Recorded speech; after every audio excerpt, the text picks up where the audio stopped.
What is going on? Welcome in the Woodward Bets Show live Sunday morning, talking everything in Week 18. I am Beer, joined as always by Scott. Got his Detroit Lions gear on, talking crap about me on the whiteboard back there. So, Scott, how we doing, man? Big showdown today between our two teams.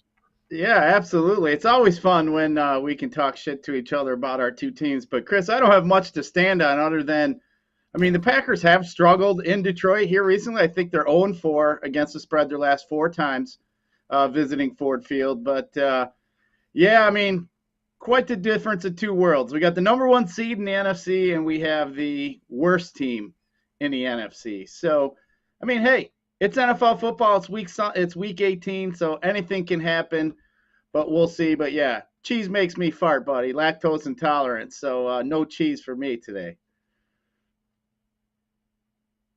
Oh, all the beatings so we'll see. I mean, the big story there, Aaron Rodgers and company, are they going to play? Or are they not going to play? So I think we agree they're going to play a quarter, maybe a couple series, keep things flowing, and then you'll see the backups come in there. But we are here to talk the entire slate. If I sound a little different, and not feeling 100% here, unfortunately going to have to skip the game. Hopefully, just a little cold, but I'm going to do my part. I'm going to get tested and do all that good stuff. But I was hoping to see some of you guys down at the game, but unfortunately that will not happen. But did not want to miss this show. I want to make sure you guys are all set up, ready to go for your fantasy, for your betting here. So if you're on YouTube, welcome. Good morning. Thank you for joining us. Make sure you hit that thumbs up button, and let's talk. Keep that chat active.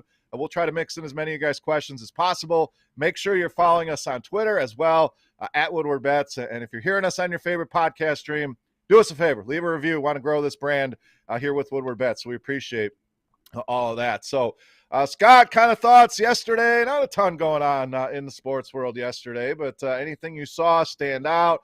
Anything you want to rap about before we get into the Sunday slate of games today?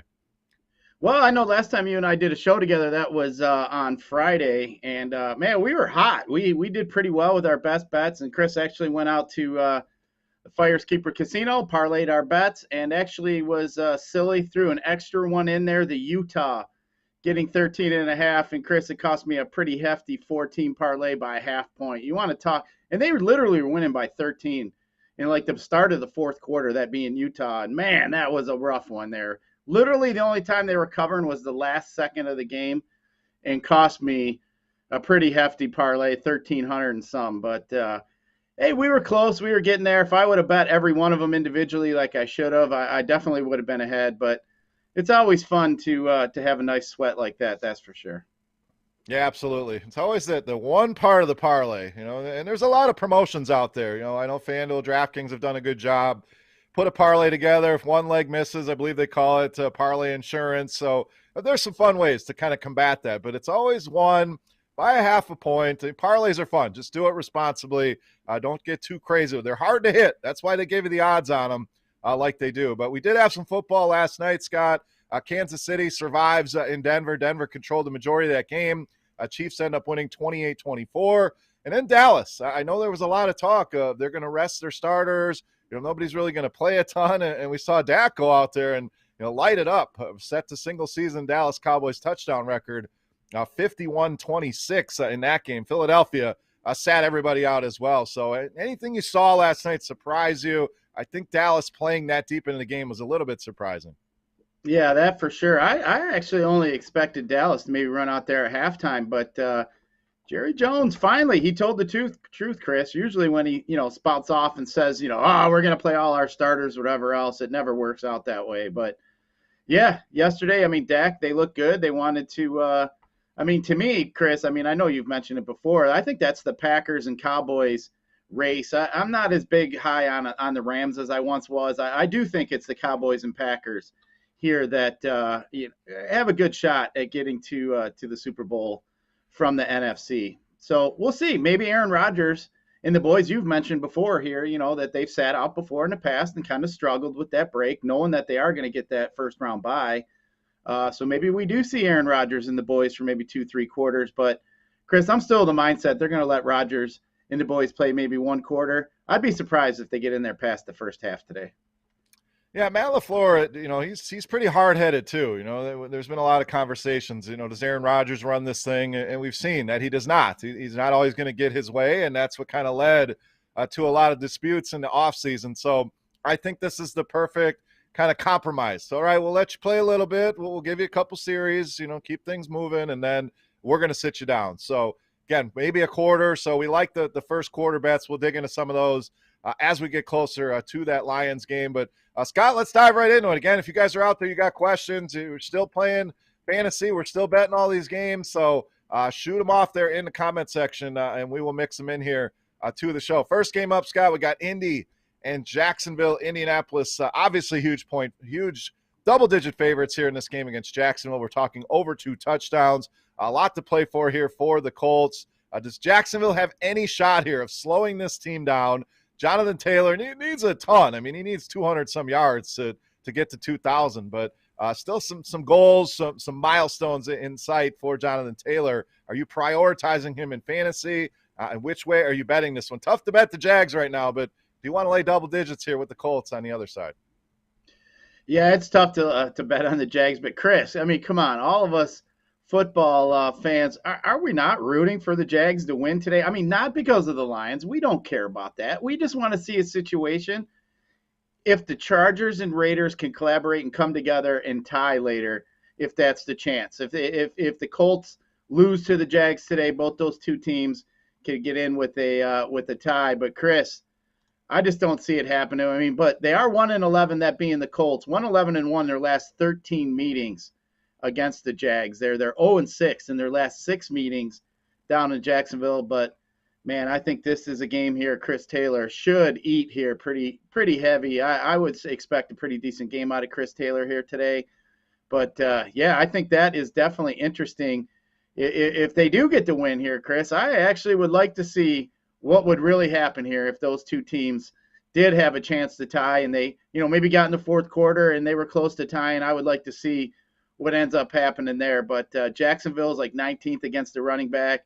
Indy is number 1 in scoring points against the running back here. So for me, I mean, this Urban Meyer experience down there in Jacksonville obviously did not pan out.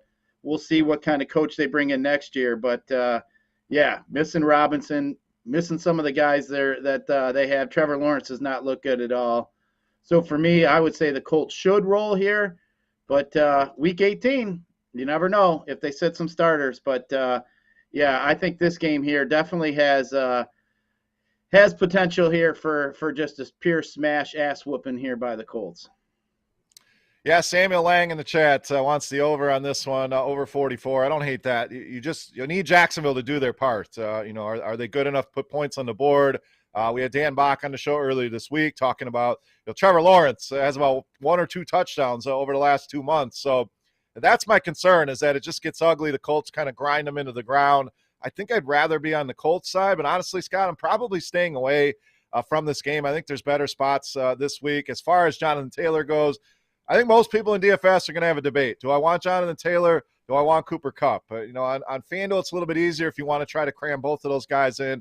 DraftKings, it's going to make your life a lot harder. We do have a lot of guys filling in here, guys resting, so there's plenty of value on the slate. But we'll ask you that question when we get to the Rams game, because I think that's a pressure point here. Those are obviously the 2 studs on this slate, the 2 most expensive guys. Which one do we want to pay for? So we'll get to that as we get closer to that Rams game later on. Next up, Cincinnati and Cleveland. We know the Bengals are going to be sitting down Joe Mixon on the COVID list, so he will not play. So Samaje Perine, next man up. It's got kind of interesting here. Still sounds like Jamar Chase, T. Higgins, these guys may get some run in this game. It's kind of a similar situation we talked about with Green Bay. Is it, are they going to play a little bit? Are they going to play a quarter? Are they going to play at all? It's really tricky in Week 18 to kind of trust what you're hearing, but we'll see if those guys give it a go. I had some worries about Nick Chubb. It sounds like he is good to go here. And, of course, no Baker Mayfield on the Cleveland side. So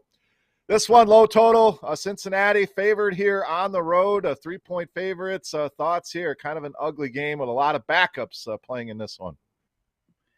Yeah, this one here is ugly. I mean, that Cincinnati offense, obviously, if they sit Burrow without Mixon, I mean, that's just it just looks pretty ugly when you look at their guys here, Allen, P. Ryan, Boyd, Higgins, Chase. I don't expect Chase and Higgins to get too much run today. I wouldn't expect that at all, especially Chase. I don't see why you would put him in any harm's way. But, Chris, maybe the Browns fans are happy. I heard Baker's supposed to come back next year for the Browns, so it looks like he renewed his lease there for his home there in the stadium over there in Cleveland. But, yeah, this one's ugly, Chris. I think I would just pretty much probably stay away. I don't think there's really anything as far as DFS goes. You look at as far as the bet goes, 6, maybe the over, maybe the under here, 37. I think this is going to be a pretty ugly game. You look at trends with these two, the over is actually 7-0-1 in their last 8 meetings. The underdog is 4-0 in their against the spread in their last 4 meetings. The Bengals are 6-1 against the spread in their last 7 meetings in Cleveland. But Chris, I mean, week 18, it's kind of hard. You can kind of throw some of these trends out the window. But yeah, I think I would just more or less stay away. If I had to bet something, I think I would just probably bet the under in the first half of this game. Yeah, I think I'm on the Cleveland side, and we got the spread up there. It was an opening spread. You mentioned Cleveland up to as high as 5.5, 6 at most places. So this one obviously moved dramatically with the Joe Burrow news, the Joe Mixon news. Total dropped, like you said, to 37. Cincinnati, it's not only Joe Burrow, offensive line issues as well. How much of their defense is going to play? Case Keenum in there. We talked about this earlier in the week. I think if anything, it's a break even with Baker Mayfield. We haven't seen him do much of anything. So I don't think it's a big drop off there. So Cleveland playing at more of a position of strength here than Cincinnati. So a little bit of a lean to the Cleveland Browns here if I'm picking. Again, probably not a best bet for me, but I do think the Browns take care of business here. I just don't see Brandon Allen leading the Cincinnati offense to anything. I don't mind Samaje Perine in DFS this week. He's been productive when he gets his touches, but all in all, kind of another game that I'm mostly avoiding here this week. Next up, Scott, we got Chicago and Minnesota. Checking the latest lines here on this one. Lost my spot here on my page. We got Minnesota sitting about 4.5. A lot of 4s out there as well. So you like the Vikings, obviously grab that 4 total. Mostly 44.5s out here. So news here, Chicago going to start Andy Dalton at quarterback. Minnesota side, they get their quarterback back here with Kirk Cousins. But Scott, it's one of those games. And now that these teams are in the playoff race, but it's still a divisional game, I'd still expect both of these teams to go out there and play this one to win. So I think there's some viable DFS options here this week in this game.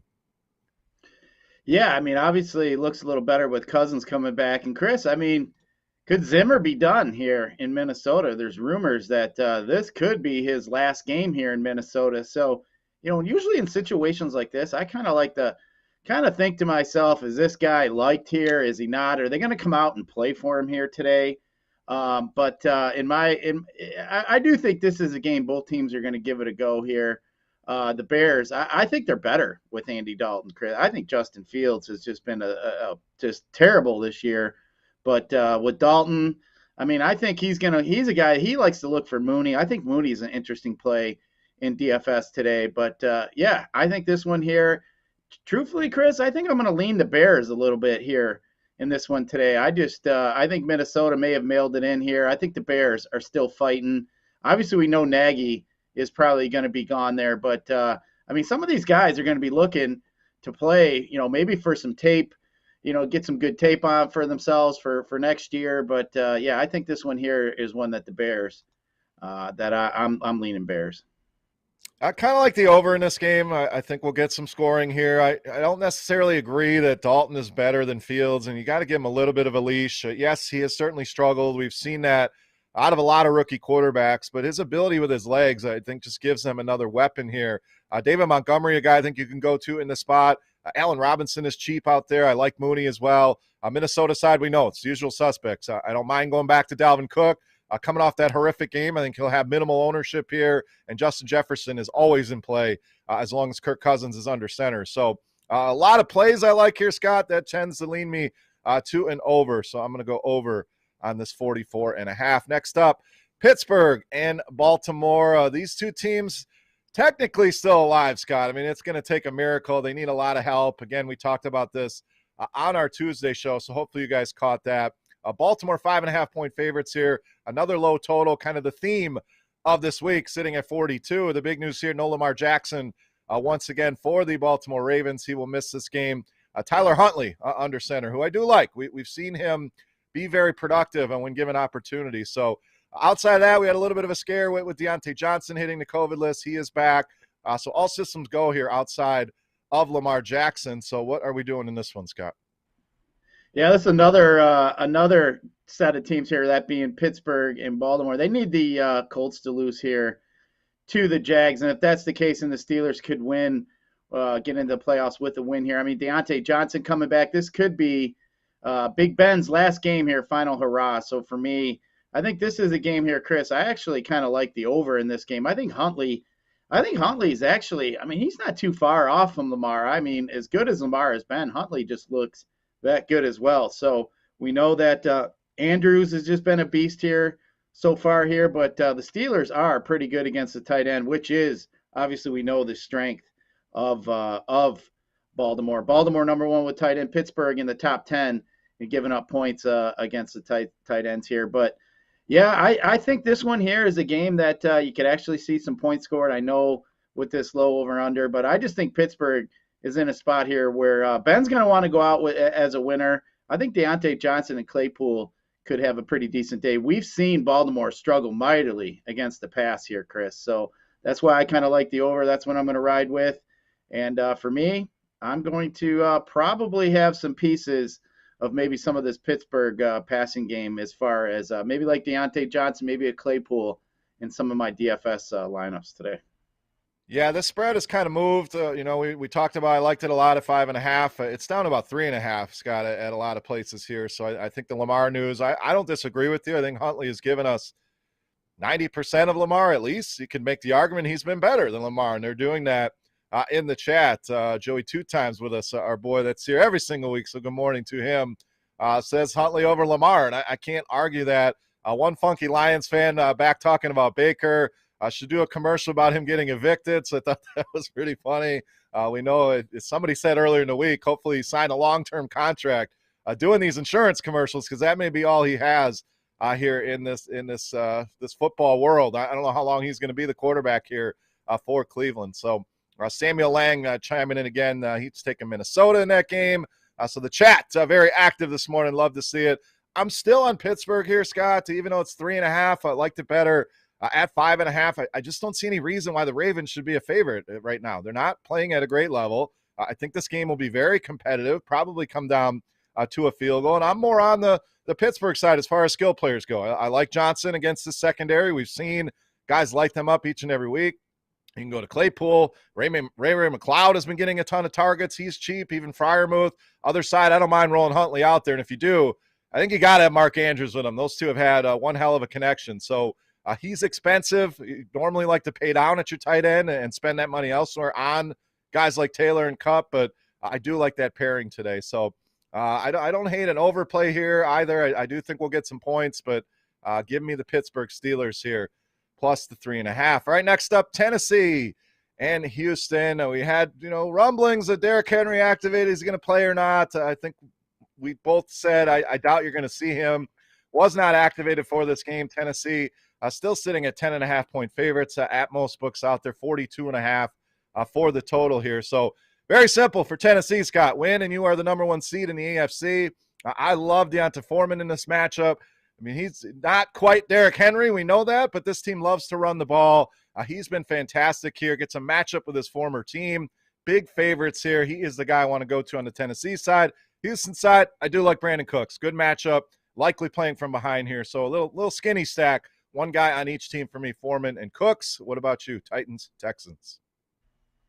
Yeah, I mean, surprisingly, the Texans beat this same Tennessee team back in a trap game week 11 here. But, I mean, hey, you got to give Mike Vrabel some credit here. I mean, he lost Derrick Henry. Chris has had some issues with Brown, and they are still the number 1 seed in the AFC. I don't think anybody would have predicted that, even if you would have said halfway through that Henry was going to go down. There was no way anybody would have said that. Houston's 21st and giving up, or actually 29th and giving up points to the running backs. Obviously, bottom handful in the league. So yeah, I do like Deontay Foreman. He is definitely a must start here. But Chris, I mean, you could also look for Brown. I think Brown is going to be a guy here that they could look at. I mean, Houston's been pesky. I mean, Davis Mills has looked pretty decent. So I think this is a spot here where you have a team with such a large spread. I actually think Houston could put up some points here. So I don't mind that at all. But yeah, for me here, I think Tennessee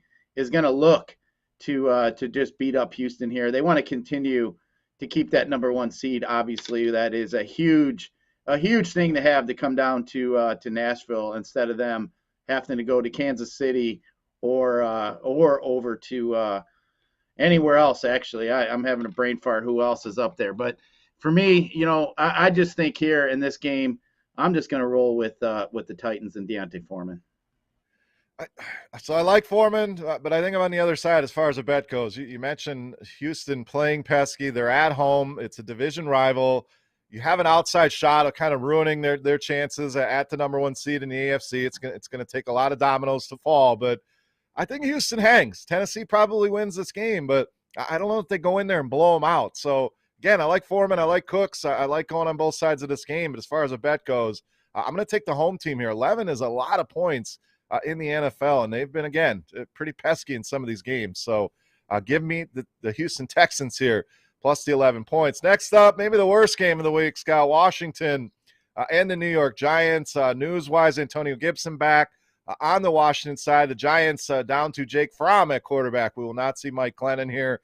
No Kadarius Toney either. And then down the depth chart a little bit, Curtis Samuel will miss once again for the Washington football team. So Washington, 7-point favorites, very low total. This one, Scott, I can't find anything I like. I guess you can make an argument for Gibson.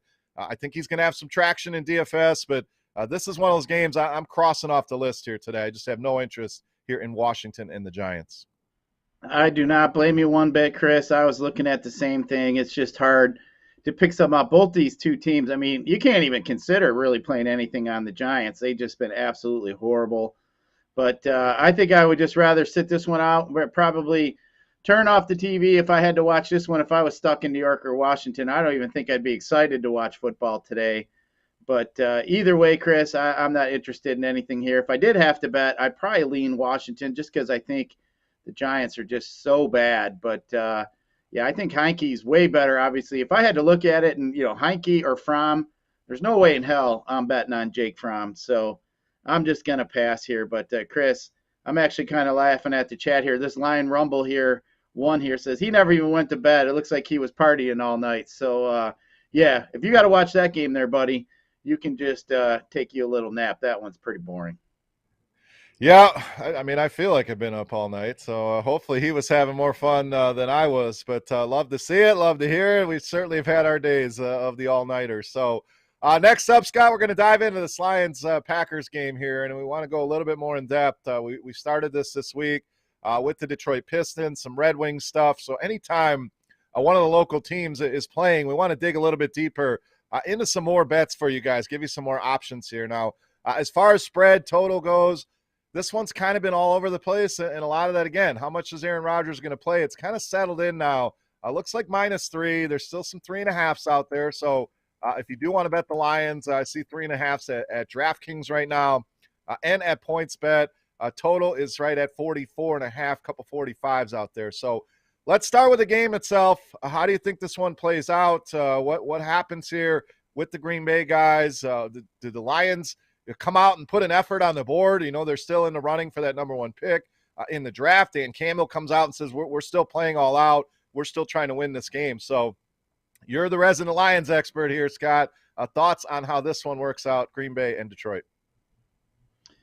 Yeah, I mean, I wish we had a little crystal ball so we could determine who and how long each of these Packers guys are going to play. For me, I mean, Chris, I really only think they are going to play a quarter. I just looked here. You can get the Packers -174 to win that first quarter there, no point spread, but they have an over-under a 9.5. So, I mean, if Aaron Rodgers does play the first quarter, I would expect them to try to put some points up on the board, maybe try some different things here that they want to work on, but I just don't expect them to play here too long. If so, I would also expect A.J. Dillon here today to have a pretty decent day. Lions are obviously bottom 5 against the run here. Packers are top 7 against the run. But as I mentioned, Chris, if you just dive deep here, the Packers have struggled here recently coming into Ford Field. So I mean, I get it. I mean, the Lions have been bad. The Packers have been good.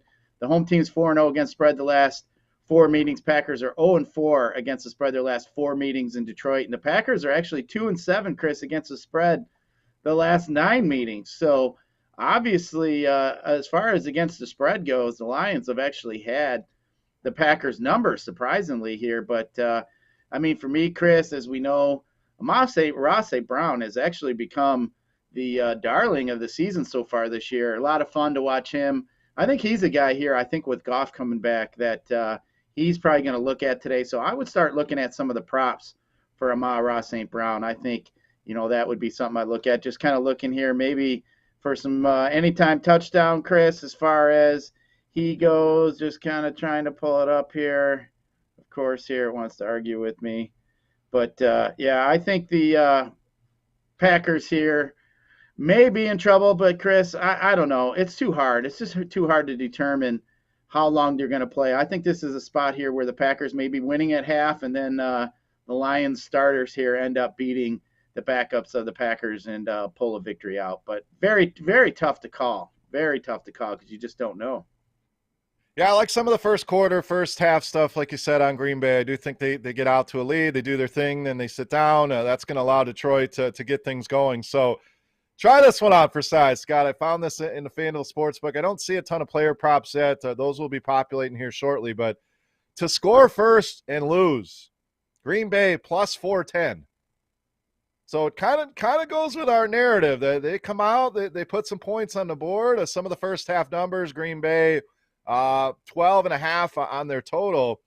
I kind of like this Green Bay scoring first and then Detroit winning the game. I hate to say it as a Packer fan, but plus 410, not terrible odds on that one. Yeah, I don't mind that at all. Obviously, that's what we've talked about earlier in the week here. How much of these starters going to play, and then what are we going to see here in the second half? I mean, they just may be happy winning that first half. Aaron Rodgers get a little bit of work. As we mentioned, they didn't want him to sit out. But, I mean, how much are we going to see Devontae Adams? Is this a game where somebody like Lazard or MVS could get out there and have a pretty good game today? But for me, I just think you're going to see Rodgers, Jones, and Adams probably get yanked at some point here. I would assume at half. But to me, A.J. Dillon's a guy I think is going to get some run, as I mentioned. So I think he's a safe play as far as Green Bay goes. But Chris, I think Ross St. Brown is my favorite DFS play in this whole game. But, yeah, I just I got a hard – I just don't know. I think that Dallas game is messing with my mind, Chris. I mean, I didn't expect Prescott and those guys to play as deep in the game as they did, especially winning as they were yesterday. So I don't know if Green Bay – takes a page out of the Dallas book and lets their starters play the whole game here. But, Chris, I would say that that's probably far-fetched. I don't really see that happening. Do you? I don't think so, but again, I have the same. I had no inclination that Dallas was going to do that last night. I thought it was going to be the same scenario, especially with Philadelphia ruling out Jalen Hurts. Like you don't necessarily need this game if you're Dallas, but they went out and blitzed them. So I would, if I had to bet on it, I say no. I think you get a few series, a quarter, a half at max, but maybe that's enough to put this Detroit team to bed. So, I know Joey's in the chat talking about he's all over Green Bay on this one. I can't blame him there. So a lot of times when there's, unknown situations, it's best to kind of stay away, but I think you can attack too. If you're a firm believer and Green Bay is going to go all out here, then the spread is way too low, Scott. I mean, what's the spread in this game if we don't have these questions? It's got to be well over a touchdown. Where would you put the spread in that scenario? I mean, I would say 9 or 10, probably, maybe 8, 9, somewhere around in there. I would assume. I think it'd be above a touchdown if we knew the starters were going to play all the way through. You're looking at chat here, and B. Taylor says, Aaron Jones, TD prop, keep it moving. Yeah, normal circumstance, I would say so. Last year, Aaron Jones has absolutely torched the Lions. Actually, the first game that they played, I actually do believe that was at Ford Field. Now that I remember, everybody was heavy on Devontae Adams that week, and then I remember Aaron Jones. I think he ripped off 3 touchdowns, if I'm not mistaken. But, yeah, I think actually if I was to look at that, B. Taylor, I think I would rather take the Dillon touchdown prop instead of Aaron Jones. I just think Aaron Jones is not going to get that much run here today. But, yeah, Chris, I think this one's tough here. like I said here, cheese makes me fart, so I'm not betting on the Packers here today. If I was to bet anything, I think I would dip up the Lions to maybe get over that touchdown, 8.5, maybe 9. I think I'd feel safer with the tease with the Lions. Yeah, I'm just trying to look up some. I agree with you on Dylan. I think if any touchdown prop makes sense, it's him. Even if they sit the starters, and he's technically considered a starter, but Jones is questionable coming into this game. So if he's dealing with a little bit of a knee injury, plus they're going to rest people, I think you could see Dylan take on a majority of the load early on. Then it'll go to Patrick Taylor later on. But I like Dylan. Sometimes you can get those to score 2 touchdown props as well. There's also some alternate spreads. I mean, Green Bay minus 17 here on DraftKings, you're getting like plus 450 on it. So if you think they're going to roll, we talked about that last week with New England. I always love looking at some of these alternate spreads, but I think you're right as far as Amon-Ra St. Brown goes. Some of these touchdown props for Green Bay. I want to go Green Bay first quarter, first half, but they've really juiced it up. I mean, minus 174 here on the FanDuel Sportsbook for Green Bay to win the first quarter.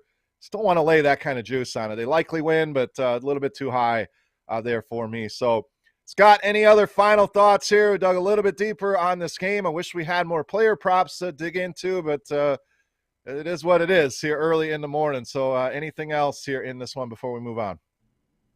Yeah, I mean, I was just kind of looking at the head-to-head, the game logs here. I mean, the Packers have been scoring quite a bit of points. I mean, 35, 31, 42. I mean, they've just been putting up pretty hefty numbers here on the Lions these last couple years. I just think that defense is poor. I mean, maybe you could look at like maybe an over in this game. I think here, you could. I mean, we saw it last night, Chris. I mean, that over pretty much hit in that first half with that Dallas game.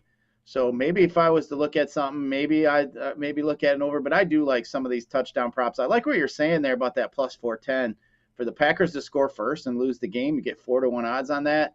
I think that's interesting as well. But yeah, we'll have to see about some of these player props. I do like you were saying maybe 2 touchdowns with Dylan.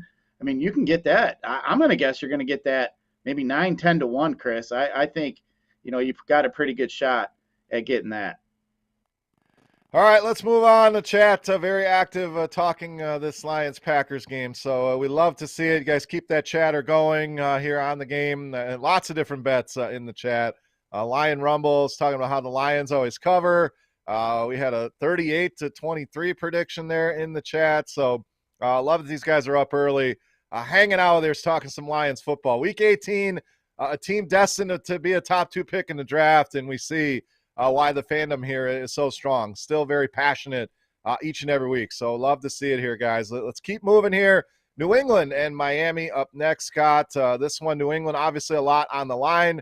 Can still win the division title in the NFC East. They would need Buffalo to lose, which we'll talk about that here shortly. Probably unlikely with a home tilt with the Jets up next. But this game, interesting. We got some questionable tags here for New England with Damian Harris and Jacoby Myers. So we'll be keeping an eye on their status. But thoughts here, Scott? I think New England, we know is the better team. The spread sitting under a touchdown. I like New England, but it also feels like a little bit of a trap here. Why isn't it a touchdown? So you seeing the same thing here? What else are we doing? Very low total here on this one, sitting at 40.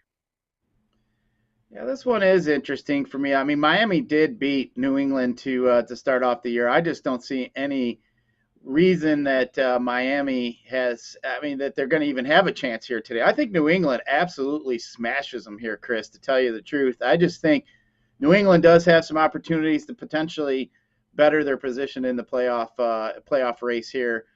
I mean, to me, Mac Jones, we just keep seeing it here. They just keep running over teams here. They scored 50-some points the last week. I just think New England has been playing very well. I just think, I know they beat Jacksonville. I mean, it was 50. Sure, it was Jacksonville. But, Chris, I mean, to me, they just seem to be running really well. I just think even if Harris does not get in there today, Chris, I think Stevenson is an adequate replacement if he does get a majority of those carries. I think I would look at maybe his even player props too, if that is the case where we feel. I think whoever is going to get the lion's share of carries there is somebody that I would want to look at.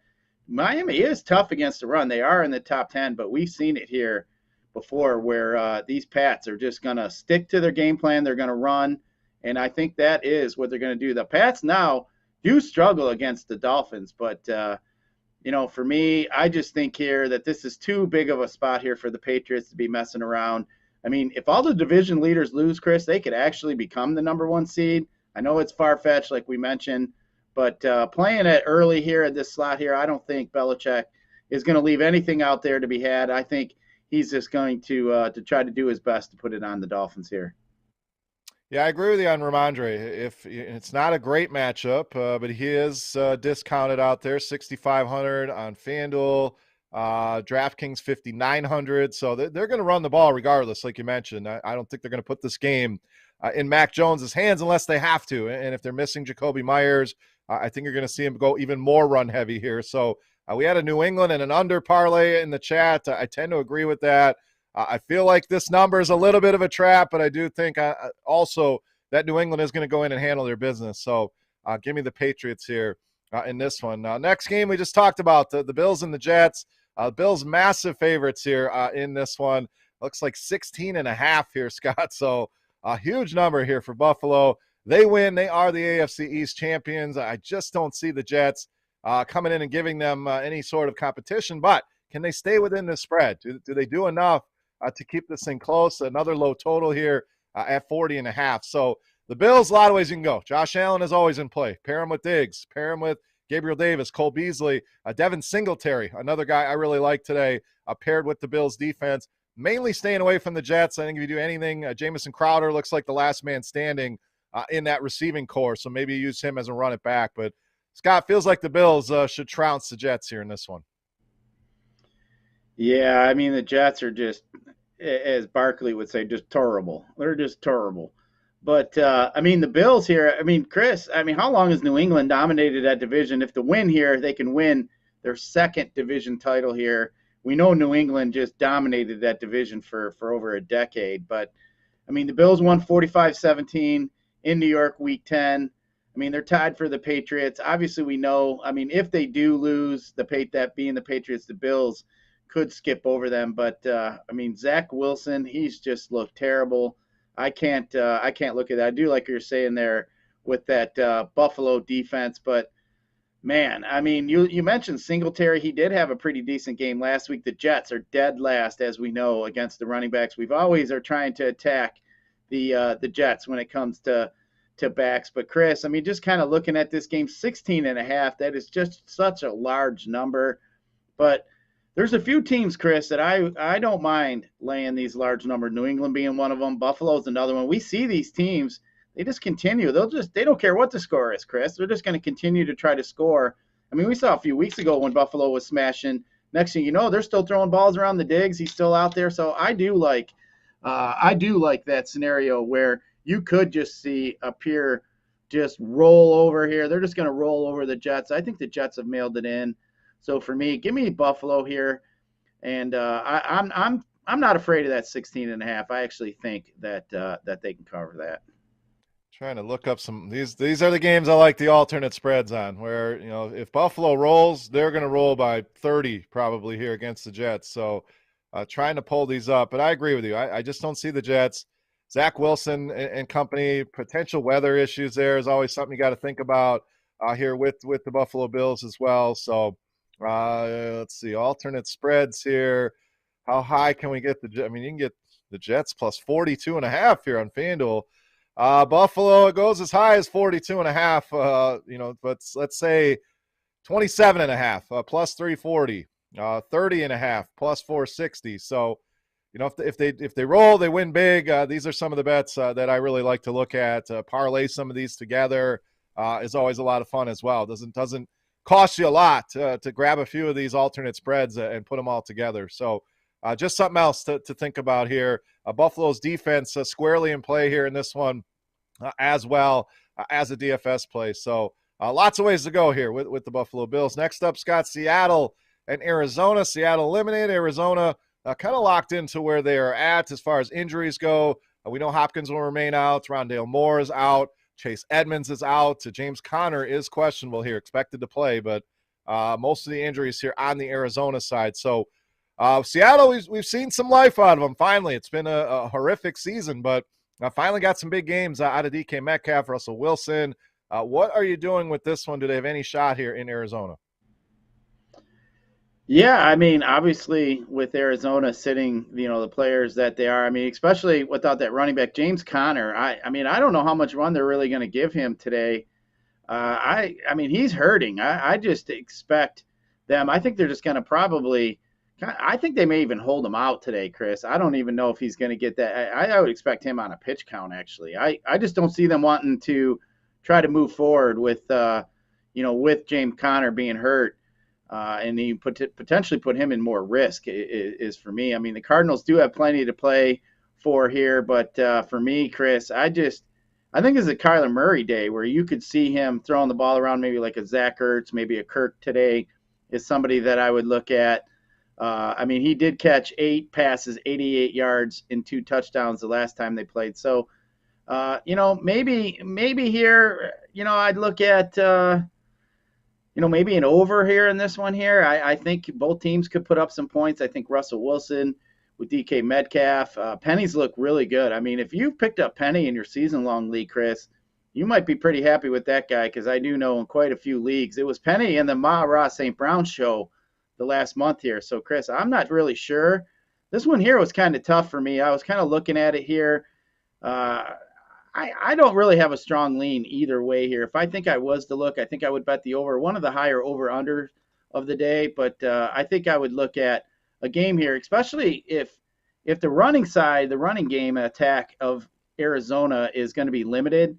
I think you just may see Kyler Murray drop back and throw it quite a bit here. I know Seattle sometimes like to play at a slow pace, but Cardinals like to ramp it up and play at a quicker pace. So I think that might be what you get here, and then you're going to force Wilson to throw the ball quite a bit, and that's where I think the over would come into play. Yeah, I don't hate that. I'm more on the Seattle side. I think you mentioned Arizona. You know, are they gonna is Connor gonna play? If he plays, how much does he play? Do they give Kyler a full game here? Knowing it doesn't mean a ton here, so maybe this is a spot where they do get some rest here. Even if they do play, I think Seattle can do enough offensively to keep this game close. So I always hate betting on Seattle because it's they always tend to let you down. There's just a few teams that no matter what, you try to bet them and they get blown out here. But I think for this one, I am on the Seattle side of things at +6.5. Next up in New Orleans and Atlanta, we know the Saints, a lot to play for here. They need a win. They need a San Francisco loss. Atlanta has been eliminated. Kyle Pitts, questionable here on the Atlanta side, so we'll keep an eye on that one. But Scott, this is a spot I really love. Taysom Hill, a great matchup here with the Atlanta Falcons, who have struggled big time against quarterbacks. You got to think the Saints are going to go very run heavy here. So Kamara certainly in play as well. The defense, New Orleans has been very good in this building. Atlanta's only won one game at home, and that was against your Detroit Lions. So a lot of the trends towards New Orleans. I really like the Saints here. Really like Taysom Hill. I think Alvin Kamara, fantastic play here as well. I mean, you just had to throw that one victory at home came against our Lions. You just had to give it to Oh, us one time here, I didn't you? had to even up the whiteboard. Cheese farts, and then we got Atlanta one win at home against Detroit. Fair enough. Fair enough. But yeah, I agree with what you're saying about Taysom Hill here. I mean, they are, that being Atlanta, they're in the bottom 8 against the running back. So, I mean, here, I think this is a spot. I know Ingram's hurting here. I think this is a Taysom Hill, Alvin Kamara show. Taysom Hill's actually been pretty good when he's been under center as a starter. The record that the Saints have has been really good. So for me, I think you're right, Chris. I think Taysom Hill and maybe a little Kamara is something that I look at. But Taysom Hill has not thrown a score in a road game, so that is interesting as well. But I mean, this is the Atlanta Falcons. They stink. I think the only guy you could even think about playing on the Atlanta Falcons this whole season, Chris, has been the surprise Cordell Patterson. But yeah, the Falcons here just, I mean, they do play though. They do give it their all. I will say that. I mean, they don't look like a team like the Jets or the Giants or somebody that's just mailed it in at this point. But the last time they played, Cordell Patterson did have 126 yards on 6 catches. But he's kind of struggled since then. He's only had 88 yards the next 7 games. But I think for me, Chris, I think I would just lean some of these Saints, especially some of this running game here with Kamara and Taysom Hill. All right, next game, likely the game of the week here. The Rams and the 49ers. Latest spread looks like Rams mostly 3.5. FanDuel sitting at 4. This total sitting at 44.5. We know the Niners need a win in this spot here. The Rams obviously cannot jump up to that number 1 spot. News here, Jimmy Garoppolo, questionable, but they sound pretty optimistic. He'll be back in that lineup. So if you're counting on Trey Lance, was likely just a 1-week audition there. Rams side, Cam Akers set to make his return surprisingly, I think, Scott. I mean, we thought this guy was done for the year. I would not expect a huge workload here for Cam Akers. So it kind of makes Sony Michel interesting. I think this is enough to scare people away from Sony Michel. It's not a matchup that jumps off the page, so I like that. Elijah Mitchell on the other side, even in a tough matchup. And the question we talked about in the beginning, Scott, do you want Cooper Kupp, who's got records within sight and needs 12 receptions, I believe it's 136, 37 yards to break some of these single-season records, or do you want Jonathan Taylor in a smash spot against the Jacksonville Jags? So answer that one. You can only have one, and then dive into this game, 49ers, Rams. I mean, I think Stafford's going to try to jam it to Kupp. I think he's going to try to get him those 12 catches. I would be surprised if he does not, but I will lay caution. The 49ers have not allowed more than 2 passing touchdowns since the season opener, and 243 yards and 1 score in Week 10 was the worst game there for the Rams. But for me, I mean, the 49ers, we do know, are pretty tough. They're top 10 in giving up points to quarterback. They're actually 24th in giving up points to wide receivers. But Chris, if I had to lean between the two, I think I would just lean Cooper Kupp here. I think this game is a game here that actually has more meaning for both sides, as we mentioned with the Colts. Yes, they do need to win, but if they get out by 2 or 3 scores, Chris, are you going to really see Jonathan Taylor continue to pound and get the ball? For me, I don't think so. I think Cooper Kupp is the safer of the two.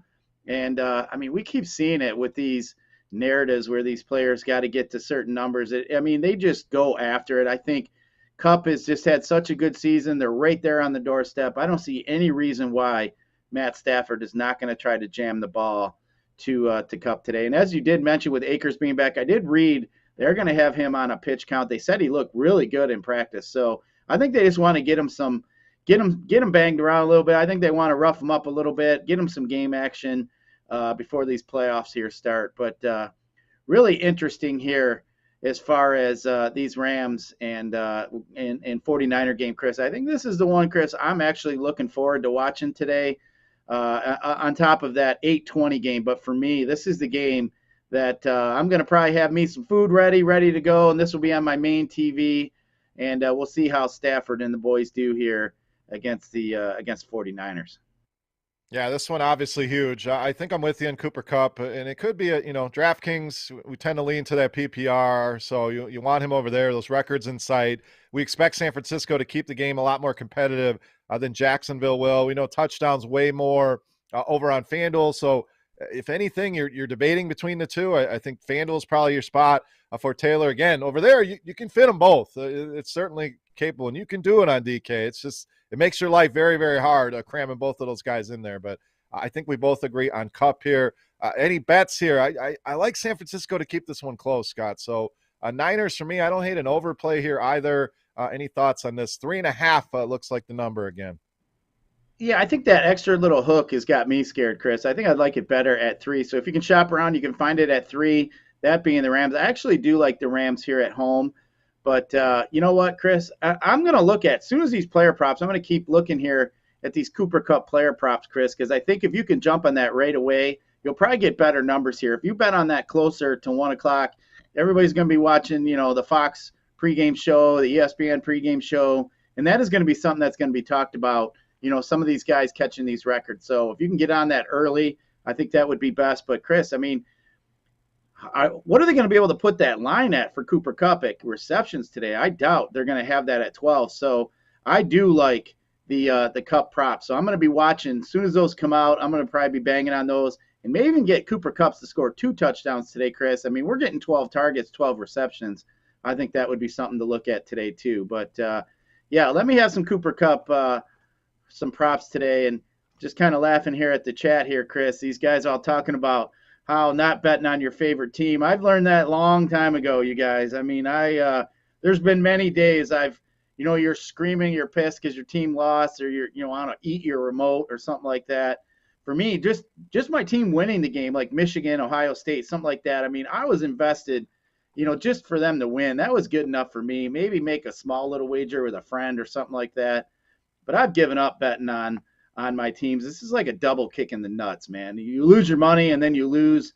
Your favorite team loses. I've learned not to do that. For me, it's like, am I going to be aggravated? What's the aggravation factor after I lose here? I mean, it's just, I just try to avoid those situations best I can. And generally I don't like to bet on my team. If I do, it's obviously not generally one of my top plays. But nowadays, Chris, as we've been mentioning, I mean, there's just so many props, so many different things you can bet. There's games within the game. The Lions could be getting their ass kicked. Bet on a Amon-Ra St. Brown prop. Bet on, something like that, that you could root for. You don't have to bet on your team every time. It's just it's a losing endeavor, not plus even.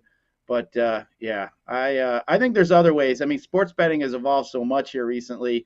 I mean, you can, like we mentioned, Chris, you can bet on the Packers to score first and then the Lions to win plus 4-1. Bet on stuff like that. I mean, just a lot more fun, especially now with sports betting legal. But props for me, Chris, are a lot of ways that I like to go. Try to come up with a game narrative, game script. What do you think could happen here? What could happen? And then try to build something around that, maybe a single game parlay or maybe just bet on some props that way. So for me, it's just too hard betting on your home teams. It's just like it's so frustrating at times.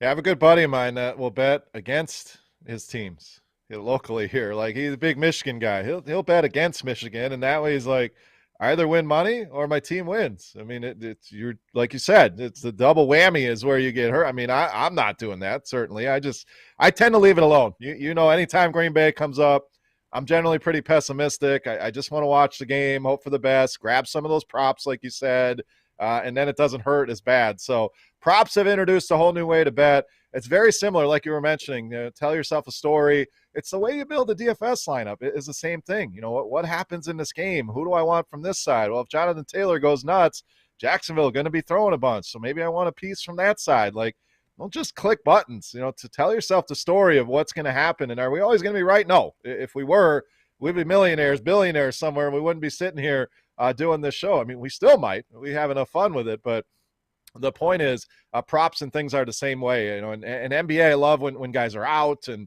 do the books price guys up high enough so you can find the same discrepancies here. And I think you're right on Cooper Kupp. It's probably a great point is be first. Get there early, and you'll get a better number probably with everybody looking to hammer those here throughout the next couple hours. So just be on the lookout for when those get released. Next game, last game here in the main window. We will cover that Sunday night, a little overtime here, but first got to talk Carolina and Tampa Bay. The Bucs up to 9.5 in some places. So another story, Scott. Do we get a full outing here for Tom Brady, for Mike Evans? We know Chris Godwin out for the year. We know Antonio Brown no longer with the team. So maybe there's some opportunities there for some other pass catchers, Gronk potentially. We also know Ronald Jones is out along with Leonard Fournette. So Keyshawn Vaughn enters the equation as a value play. Do we dare go down to Le'Veon Bell as a potential play here? Carolina side, Robbie Anderson questionable. I think the only thing I'm interested here is a DJ Moore kind of run it back play on Carolina. But Tampa Bay, a lot of choices to be made here on this side. Yeah, I think, Tom Brady and the boys. I think it's another situation where you're going to have to see Tom Brady. I mean, that offense has gone through quite a bit of changes here, especially as we know injury to Godwin, Antonio Brown's little debacle situation here. I mean, this is a situation I think you're going to have to see almost like a new offense. We mentioned earlier in the week, I think the Buccaneers are going to have to get these tight ends involved a little bit more. Keyshawn Vaughn is a guy here with Ronald Jones out that I really like. I don't think Lev Bell is the guy that's going to get really much of anything here. I think Vaughn is the guy that they really do like. So for me, I mean, some of these receivers here are just ugly. I mean, yeah, you're going to get Mike Evans. He's going to draw the number one coverage. You're going to get Johnson. You got Grayson, and then you got Perryman. I mean, I think Gronk is a guy that they're going to look for, especially in the red zone. So I do like a Gronk anytime touchdown prop. But yeah, Chris, I mean, this is pretty much a tune-up. I don't know how long that these guys are going to get out there and play, but I just don't see any reason why the Bucs are going to mess around. I think that they're going to have to try. Like I said, they're going to want to get back in rhythm. So for me, I think you're going to see a situation maybe similar to Dallas, Chris, where Tampa Bay just goes out there, puts up a pretty big number, tries to feel good about themselves going into the playoffs here. But Chris, one thing real quick I want to mention. Joey 2 times mentioned almost breaking news there. The Cooper Kupp over prop for Kupp is 9.5. So I jump on that right now, man. I'm telling you, because he's getting to that 12. If it gets up to 10.5 or 11, I think I'd get a little bit more squirmy about it. But 9.5, Chris, I think that is a really good number. I want to see if there's any juice on that. I'll look into that while you open up here. Sunday Night Football, everything on the line. We know that tie scenario is in play as well. Chargers and Raiders, a basic win and you're in game here. The NFL always moves these to an island game. So this is your Sunday night game. Normally we don't cover it, but we want to make sure you guys are covered here. We got a couple minutes here before we hit an hour. So, Scott, this one, again, I think a tie, very unlikely. I mean, these two teams could certainly do that, but they're division rivals. I doubt each wants to see the other team in the playoffs, so I don't think that's a likely scenario here. But what do you think happens here? We got the Chargers, about 3-point favorites here in Vegas. So Chargers, Vegas, wrap us up. What do we got here? I'll tell you what, for me, Chris, I'm really leaning the Vegas Raiders here. I think the NFL wants the Vegas Raiders to be in the playoffs, and I'm not saying any kind of shenanigans or anything like that are going to happen, but we've seen some crazier things, but I really think they do want the Vegas Raiders to get into the playoffs. I think if Josh Jacobs gets out there, Waller is potentially to get out there, so this is a very important game, obviously, for both teams, but I'm going to lean the Raiders here. I know they did struggle against Week 4 against these same Chargers, but we had different coaches. We had Henry Ruggs. We had Drake in there. We had all kinds of – the dynamics of that whole game was different when they end up losing in L.A. 28-14. But, Chris, I think this is a spot here. If Waller gets out there, the Chargers are dead last and giving up points to the tight end. So that is a huge, huge mismatch there for the Raiders to potentially look at. So I think Darren Waller is a guy that I'd want to look at today. And then we obviously know Renfrow. Renfrow is a few catches short of getting to that century mark. So I think he's another guy too that I'd look at. But I think the passing game here for the Raiders, and then that nice compliment with Josh Jacobs. If he's going to be in there, I think that really does help this Raider offense. So for me, Chris, I'm leaning the Raiders here in this spot.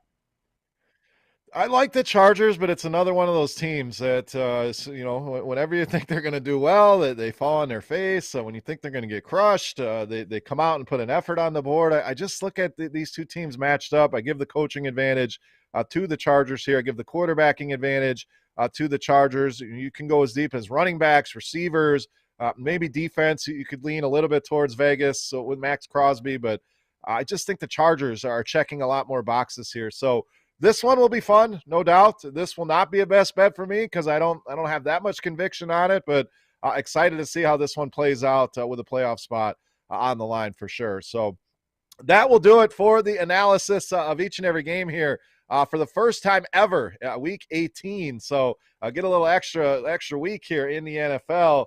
Scott, it's time to put some best bets on the board here. We've given our thoughts on every game, some bets that we like. Which ones are the cream of the crop? Give the people some winners here. Best bets for Week 18. What do we got? All right, Chris, I got 3 of them for everybody. The first one that I'm going to roll with, I'm going to take the New England Patriots, given the Dolphins' sake. I think New England just is going to roll over Miami here. I don't see really any chance for them. And then, Chris, I'm going to also roll with the under in this Cincinnati-Cleveland game. I just think this is going to be an ugly, ugly game. I think both teams are going to play pretty slow here. So I'm going to take the under in that Cincinnati-Cleveland game. And then the last one, Chris, that I have here is I am also going to be rolling with the over in that San Francisco and Rams game. I do think there with the Cooper Kupp narrative there getting his 12 receptions. And I also do like that Cooper Kupp prop as well at 9.5. Thank you, Joey, 2 times. But for me, I'm going to take the over in this game, the 49ers and Rams, especially with Jimmy G getting in there.